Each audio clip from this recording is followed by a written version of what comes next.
Hi everyone and welcome along. Today we're taking a look at the Jesmond Picture House in the suburb of West Jesmond in Newcastle upon Tyne. Now I've searched for images and loads of info on staff etc, but I've had little or no luck. Pictures of the interior are virtually non-existent it seems, but at the very last moment I struck lucky and found some. This then is the short history of the Jesmond with a surprise ending. The Jesmond Picture House was designed by the Newcastle-based architectural firm White and Stevenson, and Newcastle artist Gerald Dorman was responsible for the scenic effects in the auditorium. The cinema opened on the 2nd of May 1921 with At the Mercy of Tiberius, starring Peggy Hyland. Total seating was 998, that's 486 in the stalls, 269 in the pit and 243 in the circle. Now the pit seating, the front stalls, cheap seats, were on a reverse rake, upwards towards the screen. The cinema enjoyed a 26-foot wide proscenium. The area of West Jesmond, itself a suburb of Newcastle upon Tyne as I've said, was always a middle-class area, and the programming at the Jesmond Picture House generally consisted of more upmarket films, although the Jesmond was one of the last cinemas in Newcastle to convert to sound. I do not know anything about the earlier projection equipment, but from photographs I can confirm that later in the life of the cinema it was equipped with Westrex Weststars with peerless magnarcs. We'll have a look at these pictures shortly. With the arrival of CinemaScope, a new, wider proscenium was built. This was the only alteration made in the cinema during its lifetime. Part-time bingo came into being in 1974, but the Jesmond returned to full-time cinema use from 1978. With a large population of students living in the area by then, average attendances were 400 to 500 each and every evening. In its later years, from around 1980, it was sometimes referred to as just the Jesmond Cinema, rather than the Jesmond Picture House.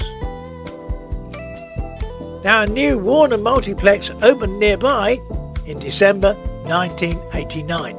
The Jesmond Picture House eventually closed on the 1st of October 1993, a full 4 years after the multiplex opened, which is quite impressive, but audiences continued to use the Jesmond as well. After closure it stood empty and unused for several years, and it deteriorated badly, with holes in the roof letting in the weather and a whole lot of pigeons.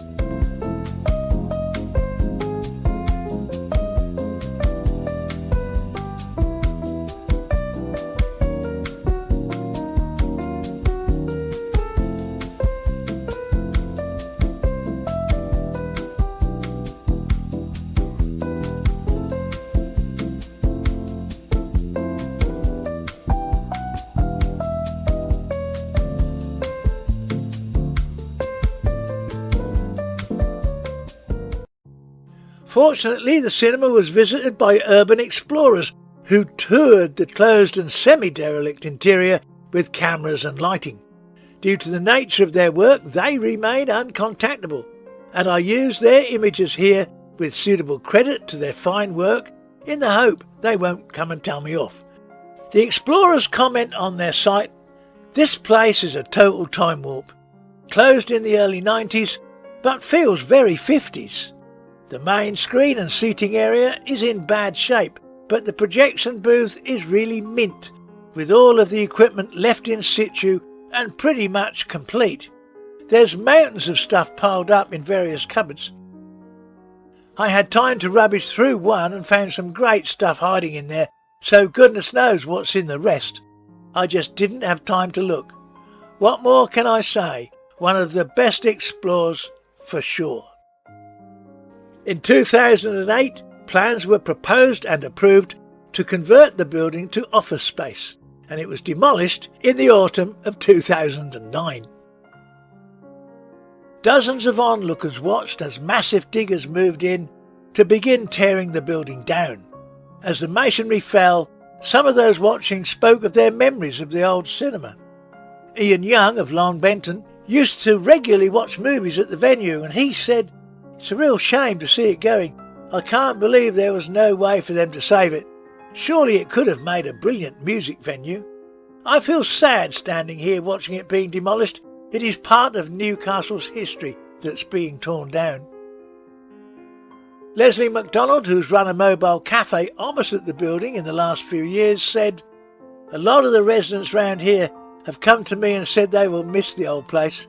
It has a lot of memories for a lot of people, but it was turning into a bit of an eyesore as well. It's been left to rot for far too long, and I'm not sure that there was much else that could be done with it." Following demolition of the cinema, a development on the site follows the shape of the Jesmond design and now hosts a Sainsbury's local and the Jesmond officers block.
Well, that's about it for this one. I hope you enjoyed this look back at the Jesmond. Till next time, be good to each other, and I'll see you soon.